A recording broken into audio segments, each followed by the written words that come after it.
Olá, pessoal, meus irmãos, minhas irmãs, Deus seja conosco.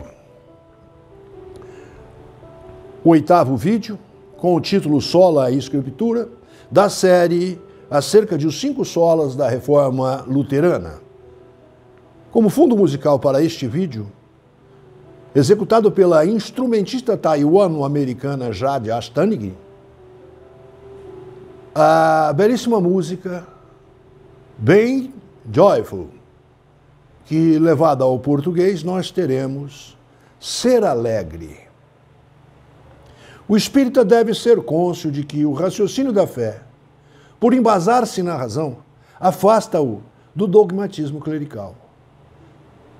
Entretanto, caríssimos e caríssimas, que seja numa razão embasada nos amorosos olhos da caridade. Sempre útil nos lembrar de que os 5 solas da Reforma Protestante é pedra angular de um tratado acerca dos princípios fundamentais da Reforma Protestante promovida em 1517 pelo monge agostiniano Martinho Lutero.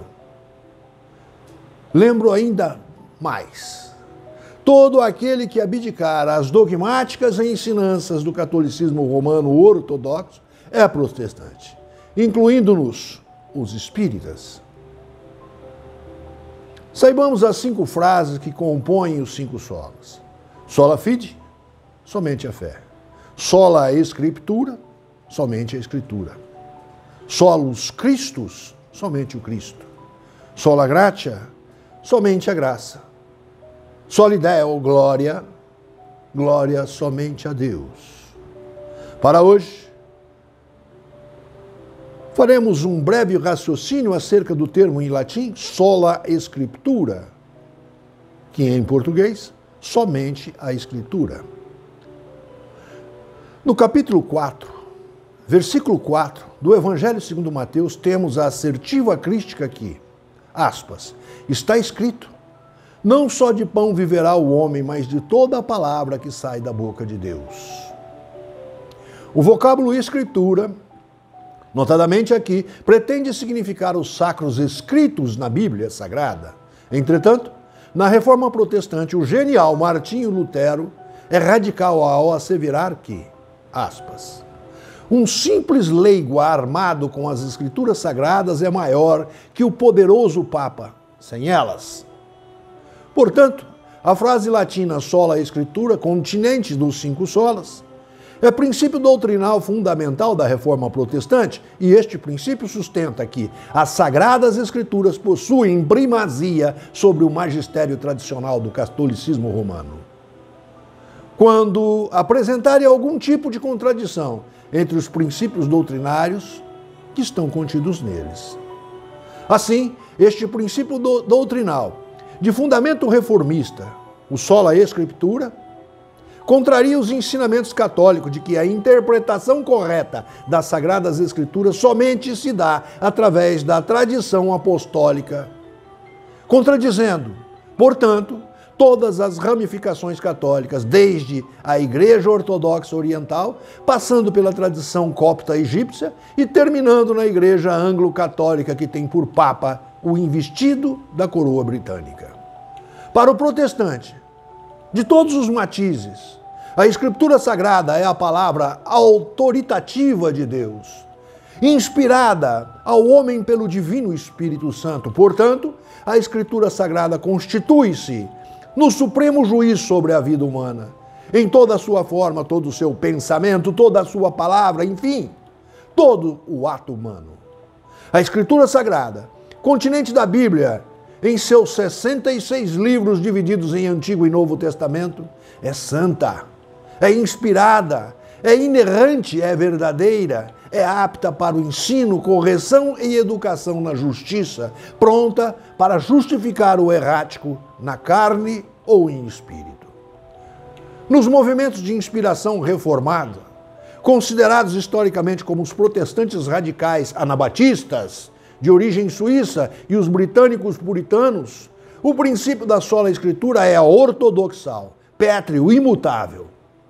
Durante o século XIX, outros radicais ressignificaram o princípio sola escritura como nuda escritura, com entendimento ao pé da letra, por afirmarem que a escritura interpretada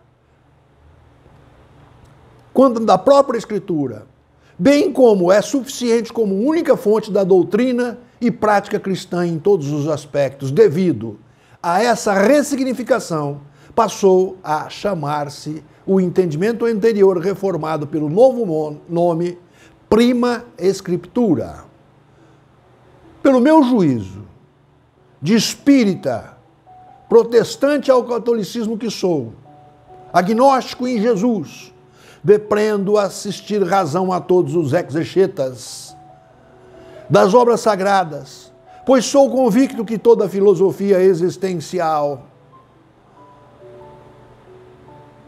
ou existencialista, do homem na carne ou do homem em espírito, está contida nas Sagradas Escrituras, inspiradas pelo Divinal Espírito Santo, que para nós espíritas é a pleiade de espíritos evoluídos e benfeitores que nos auxiliam na ciência do crescer rumo à luz.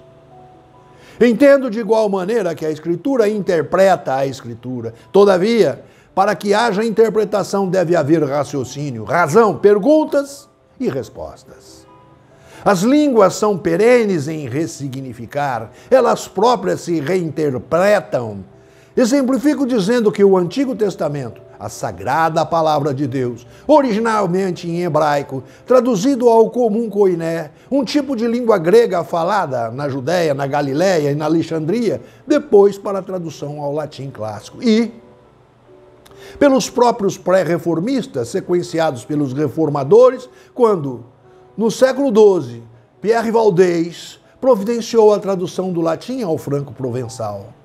No século XIV, o catedrático britânico John Wycliffe traduziu as Sagradas Escrituras para o inglês coloquial, criando a Bíblia Wycliffe. E no século XVI, Lutero propõe nova tradução das Escrituras Sagradas para o alemão coloquial, Destart. Houve aí uma diferente visão das Escrituras Sagradas. Para nós outros, sectários do kardecismo, utilizamos-nos tão somente da parte moral crística contida no Novo Testamento, notadamente no Sermão da Montanha e suas bem-aventuranças. Pois, como muito bem dito assertivamente pelo magistral Mahatma Gandhi, aspas, se desaparecesse tudo que se escreveu sobre religiosidade e sobrasse tão somente o Sermão do Monte, nada teria perdido.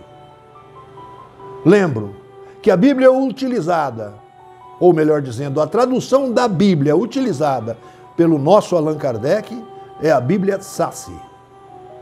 Assim sendo, havemos crer na fé raciocinada, preconizada pela doutrina espírita, que nos ensina a indagar, a ouvir respostas, pois ser espírita não é ser melhor que os outros, sim ser melhor que a si próprio, a cada instante fazendo uso constante da caridade, segundo a entendia Jesus, pela prática da benevolência para com todos, da indulgência para com as imperfeições dos outros, e perdoando-nos nossos erros entre nós outros. Sendo assim, sola Escritura, portanto, e assim, tributemos louvores ao Senhor nosso Deus e Criador mental de tudo que há criado.